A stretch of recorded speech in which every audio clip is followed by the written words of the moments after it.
मैं जो caramel pudding की रेसिपी आप लोगों के साथ शेयर करने जा रही हूँ, वो बहुत ही कम इज़्ज़ा के साथ बनेगी और इंतहाई आसान तरीन रेसिपी है। तो इसके लिए आपने वीडियो को लास्ट तक देखना है क्योंकि इसको बनाने के लिए कुछ टिप्स एंड ट्रिक्स हैं जिनको कि आपने ज़हन में रखना ज़रूरी है। अस्सलाम वालेकुम, welcome to my YouTube channel kitchen with Sam. तो यहाँ पे मैंने पैन ले लिया है और उसमें 6 टेबल स्पून मैंने चीनी ले ली है, दानेदार चीनी।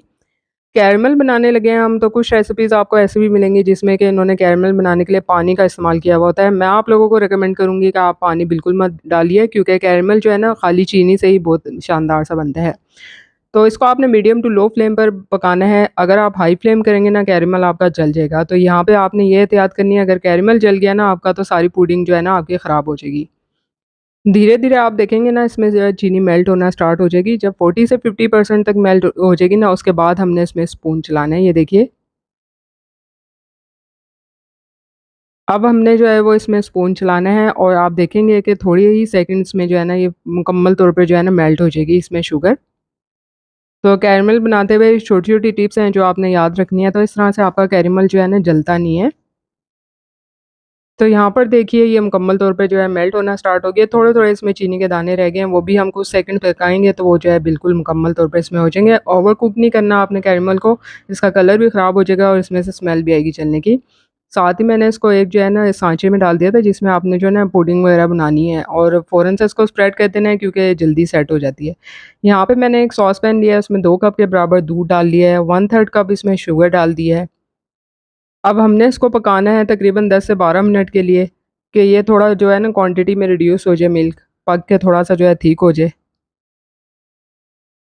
अब आपने अगला स्टेप क्या करना है कि इसको मुकम्मल तौर पे दूध को ठंडा करना है। अब आप चाहें तो पंखे के नीचे रख के कर लें या पानी में रख दें, सॉस पैन तो ठंडा हो जाएगा। तो 2 अदद हमने एग्स ले लिए हैं, रूम टेम्परेचर पे लेने हैं, फ्रिज के इस्तेमाल नहीं करने। अच्छे से आपने इन दोनों अंडों को जो है ना बीट कर लेना है।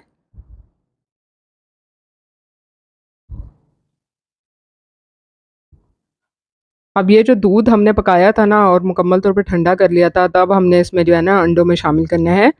और साथ ही मैंने इसमें वनीला एसेंस भी डाल दिया था 1 टीस्पून, ताकि जो अंडों की स्मेल है ना वो इसमें जो है ना इसकी वनीला एसेंस की वज़ह से वो नहीं आएगी। अच्छे से हमने इसको मिक्स कर लेना है।